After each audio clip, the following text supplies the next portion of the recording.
நீங்க எப்படி sir real லைஃப்ல ரொமான்டிக்கா? நான் கொஞ்சம் ரொமான்டிக்னு சொன்னேன்னா இந்த வீடியோ பார்த்தனா என் ஒய்ஃப் முதல்ல காண்டாவா. கொஞ்சம் சீரியஸான ஆளு. ரொமான்ஸ் நிறைய உள்ள இருக்குமா வந்து. காங்கேயம் இன்ஸ்டிடியூஷன்ஸ் பிரசன்ஸ் எலன்ட்ரா 2026. மக்களுக்கு நல்லது பண்றதுக்கு அரசியலுக்கு வாங்கடா, கொள்ளை அடிக்கிறது கொலை பண்றதுக்கு கூட அரசியலுக்கு. VGT Holidays. GT Holidays, South India's #1 travel brand. ஆரி அர்ஜுனா அவர்கள்.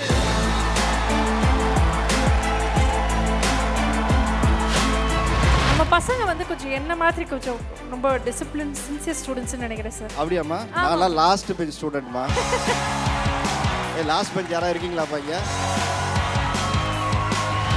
தமிழாவா ஷோக்கு முன்னாடி இருக்கக்கூடிய அந்த ப்ரிப்பரேஷன் பத்தி தெரிஞ்சுக்கணும்னு ஆசைப்படுறோம். வலதுல ஒரு கருத்து சிந்தனை உள்ளவங்க இருப்பாங்க, இடதுல ஒரு கருத்து சிந்தனை உள்ளவங்க இருப்பாங்க. ஆனா ரெண்டையும் ஈக்குவலா பேலன்ஸ் பண்ணணும். பக்திமான் மனைவிகளிடம் சிக்கிய கணவர்கள். கோயிலுக்கு போறது, சாமி போறது அவங்க அவங்களுடைய பர்சனல் சாய்ஸ். இவங்க வெள்ளி சனி ஞாயிறுன்னு சொல்லி சாப்பாட்டில் தான் பிரித்து வச்சிருக்காங்கன்னா சார் ரொமான்ஸ் லைஃபே பிரித்து வச்சுட்டாங்க சார். எப்படி சார் ரியல் லைஃப்ல ரொமான்டிக்கா? நான் கொஞ்சம் ரொமான்டிக்னு சொன்னேன்னா இந்த வீடியோ பார்த்தனா என் ஒய்ஃப் முதல்ல காண்டாவா. கொஞ்சம் சீரியஸான ஆளு. ரொமான்ஸ் நிறைய உள்ள இருக்குமா வந்து. படத்தெல்லாம் பார்த்தீங்கன்னா ஆள் வந்து எக்ஸ்பிரசிவாக இருப்பாங்க. கோவப்பட்டாலும் தெரிஞ்சிடும், சந்தோஷப்பட்டாலும் சரி, மனுஷன் யாரை பார்த்து அட்மையர் பண்ணாலும் தெரிஞ்சிடும், லவ் பண்ணாலும் தெரிஞ்சிடும். எங்களுக்கு எதுவுமே தெரியாது. எல்லா உள்ளுக்குள்ள ஒரே கலரில் தான் பெயிண்ட் அடிச்ச மாதிரி இருக்கும். ராம் காம் கேள்விப்பட்டிருக்கோம். காட்ஸ் அண்ட் சோல்ஜர்ஸ் படத்தில் நீங்கள் வந்து ஒரு காப்பாக வரீங்க. ஸோ ராம் காப் அந்த மாதிரி இருக்குமா? மில்டன் சாருக்கு கொஞ்சம் ஜோசியம் தெரியும், எந்தெந்த மூஞ்சிக்கு என்ன வரும். எங்களுக்கெல்லாம் கொஞ்சம் வயலன்ஸையும் கொஞ்சம் சைலன்ஸையும் ஏற்றிட்டு லவ்வை வந்து கொஞ்சம் ஜென்சிக்கு கொடுத்துட்டோம்.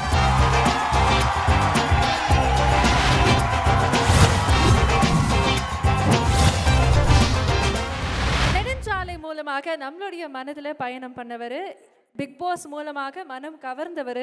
இன்னும் தெளிவாக சொல்லணும் அப்படின்னா எனக்கு தெரிஞ்சிச்சு. ஆமா, வா தமிழா வா அப்படின்னு பல மக்களின் குரலாக இப்ப வலம் வந்துட்டு இருக்கக்கூடிய ஒரு நபர் அப்படின்னே சொல்லலாம். Ladies and gentlemen, please welcome our people's favorite ஆரி அர்ஜுனா அவர்கள்.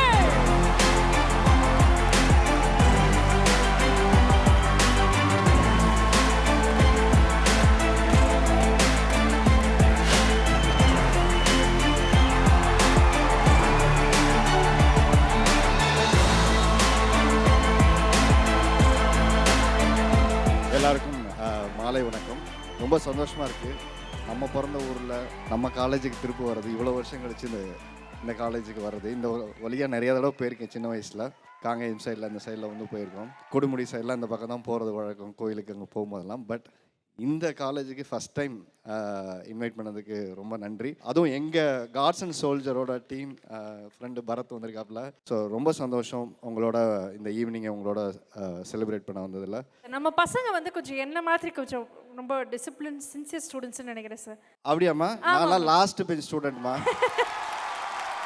லாஸ்ட் பெஞ்ச் யாராக இருக்கீங்களா பாங்க? அது ஒன்றும் இல்லை சார். நம்ம இப்போ பிக் பாஸில் வந்து அவருடைய நேர்மை, அந்த நேர்மைக்காக அவர் ஜெயிச்சார். நாங்கள் விருது கொடுத்தோம்.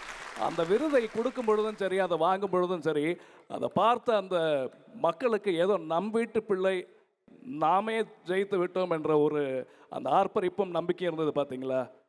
அதுதான் உங்கள் வெற்றி. ரொம்ப சந்தோஷம் நவீன். உலக நாயன 4வது சீசன் வாய்ஸை கேட்டது பக்கத்துலேருந்து கேட்குற ஒரு சந்தோஷம். நன்றி. ஏன்னா அவர் உண்மையில் நான் ஒரே ஒரு விஷயம் மட்டும் சொல்லிக்கிறேன். இப்போ அவர் வந்து நிறைய சோஷியல் ஆக்டிவிட்டிலாம் ஈடுபடுறாரு அப்படின்னு நினைக்கிறீங்க. அது கிடையாது. இவர் வந்து திரைப்படம் ஒன்றே நடிச்சிட்டு அதுக்கு பிறகு வந்த புயல் ஃப்ளட்டில் வந்து பாதிக்கப்பட்டவர்களுக்காக அன்னைக்கே அவர் லைம் லைட்டில் இல்லைனாலும் குரல் கொடுத்து அங்கே போய் நின்றவர். இதை எதுக்காக சொல்கிறேன்னா, நான் அவர் கூட பயணித்து இருக்கிறேன் அந்த நேரத்தில். சாரி, கமல் சார் வாய் சொல்லுவேன். நானே உண்மையிலேயே அவர் கூட ட்ராவல் பண்ணியிருக்கேன். கன்னியாகுமரி ஓகி புயலப்ப நம்ம எல்லாரும் அங்கே போயிருந்தோம்னு நினைக்கிறேன். Yes sir. வா தமிழா வா ஷோக்கு முன்னாடி இருக்கக்கூடிய அந்த ப்ரிப்பரேஷன் பற்றி தெரிஞ்சுக்கணும்னு ஆசைப்படுறோம். ப்ரிப்பரேஷன் வந்து ரொம்ப டாஸ்கான ஒரு விஷயம். ஒவ்வொரு வாரமும் ஒரு புதுசாக ஒரு 100 பேரை நம்ம சந்திக்கணும். அந்த 100 பேர் ஒரு தலைப்பு, அந்த தலைப்புக்குள்ளே தான் நம்ம பேசணும். அந்த தலைப்பில் இருக்க சிக்கல் என்னென்னா, வடது கைக்கும் இடது கைக்கும் உள்ள தூரம் தான். ரெண்டும் கை தான். ஆனால் வலது கை ஒரு மாதிரி வேலை செய்யும், இடது கை ஒரு மாதிரி. ஏன்னா பழக்கத்துக்கு நம்ம அதிகமாக ரைட் ஹேண்ட் இருக்கவங்க ரைட் ஹேண்ட் அதிகமாக யூஸ் பண்ணுவாங்க, லெஃப்ட் ஹேண்டாக யூஸ் பண்ணுவாங்க. அந்த பக்கம் எனக்கு லெஃப்ட் ஹேண்டு ரைட் ஹேண்டில் ரெண்டு பக்கம் வலதில் ஒரு கருத்து சிந்தனை உள்ளவங்க இருப்பாங்க, இடத்துல ஒரு கருத்து சிந்தனை உள்ளவங்க இருப்பாங்க. ஆனால் ரெண்டையும் ஈக்குவலாக பேலன்ஸ் பண்ணணும். அதுதான் அங்கே பிரச்சனை. இந்த பக்கம் டோஸ் அதிகமாகிடுச்சுன்னா அங்கிட்டிருந்து சவுண்டு வரும். ஆக்சுவலாக உண்மையிலே நீங்களாம் வந்து படத்தில் சில விஷயங்கள்லாம் பார்த்துருப்போம். சட்டசபையில் பார்லிமெண்ட்லலாம் எந்திரிச்சிட்டு கத்துவாங்க, பேசுவாங்க, முன்னாடிலாம் போவாங்கல்ல. ஷோலே அப்படிலாம் நடந்திருக்கு. அங்கே கருத்து மோதல்கள் வந்து ரொம்ப அதிகமாக இருக்கும், சூடாக இருக்கும். அந்த ஹீட் ஆஃப் த மூமெண்ட்டை கொஞ்சம் பேலன்ஸ் பண்ணி பண்ணுறதுக்கு ரொம்ப கஷ்டமான ஒரு விஷயமாக தான் இருந்தது இனிஷியலாக. அப்புறம் கஷ்டமானது பழக்கமாகிட்டோம். அப்புறம் பழக்கமானது கொஞ்சம் ஈஸியாக இருக்குது. முக்கியமாக எந்த கண்டென்ட்டை பேசுகிறது, எதுக்குள்ளே அவங்கள பேச வைக்கிறது தான் ரொம்ப கஷ்டமான ஒரு முயற்சி. ஏன்னா ரொம்ப பக்கத்தில் தான் அந்த லேயர் இருக்கும். இப்போது நாளைக்கு February 14 எக்ஸாம்பிள் சொல்கிறேன்னு வச்சுக்கோங்களேன். லவ் பண்ணுறது கரெக்டாக தப்பா? சார் நாங்கள் எப்படி தெரியுமா சார் சொல்லுவோம், லவ் பண்ணுறவங்களுக்கு அது கரெக்டு, லவ் அமையாதவங்களுக்கு அது தப்பு, அவ்வளோதானே அப்படி நினச்சி பேசுவோம். லவ் ஓகே சொன்னால் அது கரெக்டு, ஓகே சொல்லலைன்னா தப்பு. இப்படி ஒரு டாபிக் எடுத்துகிட்டு பேசணும்னு வச்சுக்கோங்களேன். இந்த பக்கம் அந்த டாபிக்குள்ளே நம்ம பேசணும். உள்ளே போய் இப்போ 1.5 வருஷம் ஆகுது. நான் நிறையா கொஞ்சம் படிக்க வேண்டியது இருந்தது, ரிசர்ச் பண்ண வேண்டியது இருந்தது. ஒவ்வொரு டாப்பிக்கும் ஒவ்வொரு மாதிரி நம்ம அவங்கள அணுக வேண்டியது இருந்தது. எனக்குமே கொஞ்சம் படிக்கிறது கொஞ்சம் அலர்ஜி, ஆனால் கேட்குறது எனக்கு ஈஸி. ஆனால் இது ஷோக்கு போனதுக்கப்புறம் வேறு வழியே இல்லாமல் உட்காந்து ஹோம்ஒர்க் பண்ண வேண்டியது இருக்குது. ஸ்டாட்டிக்ஸ் ஒர்க் பண்ணுறது இதெல்லாம் கொஞ்சம் வழி இல்லாமல் பண்ணுறேன், பிடிச்சி செய்கிறேன். 1.5 வருஷம் பயணம் அப்படின்னா எத்தனையோ எபிசோட்ஸ் நீங்கள் ரோல் பண்ணியிருப்பீங்க. அதில் உங்களுக்கு மனசுக்கு ரொம்ப பாதிச்ச ஒரு எபிசோட், மனசுக்கு ரொம்ப நெருக்கமான ஒரு எபிசோட் சொல்ல முடியுமா? மனசுக்கு நெருக்கமான எபிசோட் எல்லாமே க்ளோஸ் டு த ஹார்ட் பண்ணுறோம். ஆனால் சில எபிசோட்ஸ் மட்டும் என்ன இருக்குன்னா, வந்த பார்ட்டிசிபெண்ட்டோட வைப் நமக்கு ஒரு மாதிரி பயங்கர எனர்ஜி ஏற்றிடுவாங்க. அந்த மாதிரி நிறைய எபிசோட்ஸ் இருக்குது. ஹஸ்பண்ட் அண்ட் ஒய்ஃபோட டாப்பிக்கு, மெயினாக அவங்களோட ரொமான்ஸ் லைஃப்பை பற்றி ஒரு டாபிக் போச்சு. இப்போ ரீசெண்டாக பண்ணோம் டிஆர்பியில். அது பயங்கர பக்திமான் மனைவிகளிடம் சிக்கிய கணவர்கள் அப்படின்னு ஒரு டாபிக் பண்ணோம். அது உண்மையிலே அது எங்கேயோ போய் பயங்கரமாக ஒன்று போயிடுச்சு. ஏன்னா கோயிலுக்கு போகிறது, சாமி போகிறது அவங்களுடைய பர்சனல் சாய்ஸ். ஆனால் கணவன்மார்கள் வீட்டில் அவங்களும் கோயிலுக்கு போக ரெடியாக இருக்காங்க, அவங்களும் மனைவி கூப்பிட்ற இடத்துக்கு போக ரெடியாக இருக்காங்க. ஆனால் இவங்க வெள்ளி சனி ஞாயிறுன்னு சொல்லி நல்ல விசேஷங்களை சாப்பாட்டில் தான் பிரித்து வச்சுருக்காங்கன்னா, சார் ரொமான்ஸ் லைஃபே பிரித்து வச்சுட்டாங்க சார். வெள்ளிக்கிழமை கூப்பிட்டா இப்போ வெளில வர முடியாது. அதுக்கப்புறம் நம்ம வந்து ஏதாவது கிருத்திகை பொங்கலுக்கு படத்துக்கு கூப்பிட்டா இதுங்கிறாங்க. சார் கல்யாணம் பண்ணி லவ் பண்ணிவிட்டு கடைசியில் கோயிலுக்கு குளமாக தான் சார் சுற்றிக்கிட்டு இருக்கோம், ரொமான்ஸ் லைஃப் ரொம்ப போர் ஆயிடுச்சுன்னு சொல்லி ஃபீல் பண்ணாங்கல்ல. அது ரொம்ப ஒரு மாதிரி ஃபேமிலி லைஃப் சிஸ்டத்துக்குள்ளே இது மாதிரியான ஒரு பிரச்சனைகள் உளவியலாக இருக்குங்கிறத அன்றைக்கி அட்ரஸ் பண்ண முடிஞ்சது. நிறைய பேருக்கு அலாரம் அடித்து அமுச்சு விட்டோம். தம்பி, கல்யாணம் பண்ணது வந்து நம்ம வாழ்கிற நேரத்தில் நம்ம போய் சாமியை பார்த்துட்டு வரலாம். சாமி பார்க்குறது மட்டுமே காலையிலேருந்து வேலையாக வச்சுருந்தான். பாவம் ஹஸ்பண்டு ஒய்ஃப்னு கல்யாணம் பண்ணிக்கிட்டு எதுக்கு லைஃப்னு அப்புறம் கொஸ்டின் ஆகி போய்டும் அப்படிங்கிற மாதிரி தான் அன்றைக்கி போச்சு. நீங்கள் எப்படி சார் ரியல் லைஃப்பில் ரொமான்டிக்கா? நான் கொஞ்சம் ரொமான்டிக்னு சொன்னேன்னா, இதை பார்த்துட்டு இருந்து இந்த வீடியோ பார்த்தோன்னா என் ஒய்ஃப் முதல்ல அவள் தான் காண்டாவா. கொஞ்சம் சீரியஸான ஆள். ரொமான்ஸ் நிறைய உள்ளே இருக்குமா வந்து எங்களுக்கு பசங்களுக்கு கொஞ்சம் நிறைய பேருக்கு வெளியில் காட்ட தெரியாத பசங்க நிறைய பேர் இருப்பாங்க. சில பேர் வந்து இப்போ பரத்தெல்லாம் பார்த்தீங்கன்னா ஆள் வந்து எக்ஸ்ப்ரெசிவாக இருப்பாப்புல. நாங்கள் பேட்மிண்டன் விளாடும்போது பேசும்போது சரி, வெரி எக்ஸ்ப்ரெசிவ். கோவப்பட்டாலும் தெரிஞ்சிடும், சந்தோஷப்பட்டாலும் சரி, மனுஷன் யாரை பார்த்து அட்மையர் பண்ணாலும் தெரிஞ்சிடும், லவ் பண்ணாலும் தெரிஞ்சிடும். எங்களுக்கு எதுவுமே தெரியாது, எல்லாம் உள்ளுக்குள்ள ஒரே கலரில் தான் பெயிண்ட் அடித்த மாதிரி இருக்கும். ஸோ அதனால் கொஞ்சம் உள்ளுக்குள்ள கல்லுக்குள்ள ரொமான்டிக், ஆமாம் வெளில கொஞ்சம் சீரியஸ், அந்த மாதிரி. ஸோ அதனால் நீங்கள் February 14க்கு என்ன ஸ்பெஷலாக, என்ன மாதிரி ஏதாவது சர்ப்ரைஸ் ஏதாவது பிளான் பண்ணியிருக்கீங்களா? February 14க்கு ஒரே ஒரு சர்ப்ரைஸு. ஒவ்வொரு நாளும் காலையில் எந்திரிச்சு மனைவி கிட்ட நாம் சொல்ல வேண்டிய ஒரே ஒரு உண்மை என்னென்னா, உனக்கு என்னை ரொம்ப பிடிக்குமா, நீ தாம்மா என் வாழ்க்கை, நீ இல்லைன்னா நான் ஒன்றுமே இல்லை. அதனால் நான் எப்பவும் அடிக்கடி போடுற message, my wife, my life, my love, my life. இது ரெண்டையும் மாற்றி போட்டுங்க. லவ் பண்ணுறவங்க சொல்கிற ஒரே ஒரு வார்த்தை, அது இன்றைக்கி இருக்கக்கூடிய ஜென்சி லவ் வந்து இன்னும் கொஞ்சம் ஃபாஸ்ட்டாக இருக்குது. மை ஒய்ஃப் அப்படின்னு கல்யாணம் ஆனவன் சொல்லுவான், மை லவ், மை லைஃப். அது ரிப்ளை இல்லையா? மை லவ், ஆமாம், மை லவ், மை பிரேக்கப். முடிச்சுட்டு அடுத்த வேலையை பார்த்துட்டு போயிட்டே இருக்காங்க. ஸோ இன்றைக்கி கொஞ்சம் கெரியர் ஃபோக்கஸ்டாக இருக்காங்க. அப்படி தப்பாக சொல்லக்கூடாது. பசங்க வந்து லைஃப்பில் பார்ட் ஆஃப் லவ், லைஃபே லவ் கிடையாது. இப்போ வந்து நம்ம வந்து ராம்காம் கேள்விப்பட்டிருக்கோம். இப்போ காட்ஸ் அண்ட் சோல்ஜர்ஸ் படத்தில் நீங்கள் வந்து ஒரு காப்பாக வரீங்க. ஸோ ராம் காப் அந்த மாதிரி இருக்குமா? மில்டன் சாருக்கு கொஞ்சம் ஜோசியம் தெரியும், எந்தெந்த மூஞ்சிக்கு என்ன வரும், யாரை எப்படி அடித்தா எல்லாரும் டான்ஸ் ஆடுவாங்கன்னு கொஞ்சம் நல்லா தெரியும். அதனால் பரத் தான் நிறைய அவரோட ஒர்க் பண்ணியிருக்காரு. எனக்கு வந்து ஆட்டோகிராஃப் ஒர்க் பண்ணதுலேருந்து எனக்கு பழக்கம் இருக்குது. அதை சாரோட ஒர்க் பண்ணுற வாய்ப்பு இல்லை. கால் வந்தோடனே ஃபஸ்ட்டு ஒரு 10 நிமிஷம் காது சொன்னார், சார் நான் படம் பண்ணுறேன்னு ஃபோன் பண்ணோன்னே முடிவு பண்ணிட்டேன். அப்புறமா என்ன உனக்கு ஓகேன்னு, சார் நான் ஏற்கனவே முடிவு பண்ணிட்டு தான் கதை கேட்குறேன்னு சிரிச்சார். ஏன்னா அப்படி சொல்கிறேன் அப்படின்னாரு. பண்ணலாம் சார், ரொம்ப வருஷமாக நீங்கள் கூப்பிடுவீங்கன்னு பார்த்துட்டு இருந்தேன், பண்ணலன்ட்டு. பட் இந்த வரிசையில் வந்து காதல் மன்னன்னா எனக்கு தெரிஞ்சு பரத் தான்.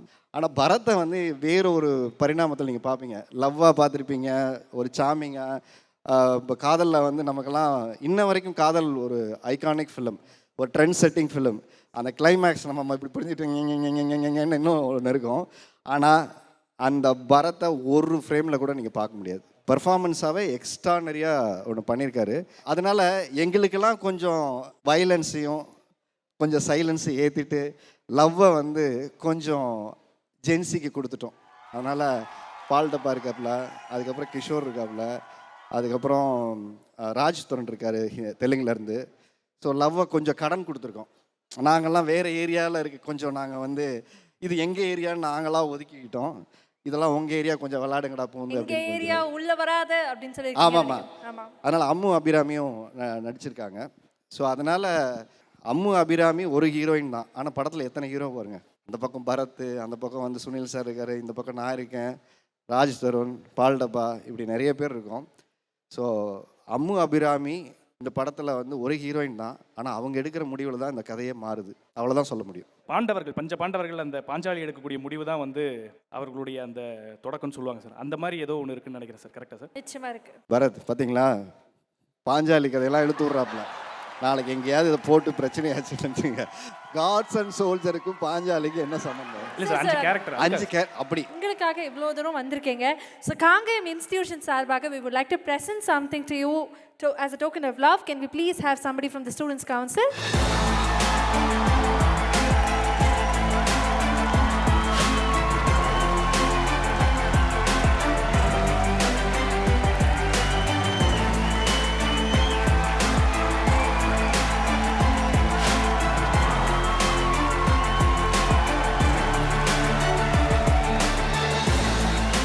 எனக்கு தெரிஞ்சு நான் இங்கேருந்து கிளம்பி போகிறதுக்கு முன்னாடி ஓகே சார், ரொம்ப நேரமாக பின்னாடி நின்றுட்டு இருக்காங்கல்ல, பின்னாடி நிற்கிறாங்க. ஆமாம் சார். அவங்களுக்கு போய் நான் பக்கத்தில் ஒரு ஹாய் சொல்லிட்டு, ஏன்னா பசங்க பாவம் தூரத்துலேருந்து வைப் பண்ணுறாங்க. ஆமாம் சார். அங்கேருந்து வருது, இங்கேருந்து போகிறது கொஞ்சம் டிஸ்டன்ஸாக இருக்குது. போலாமா? Please sir. வரலாம் சார்.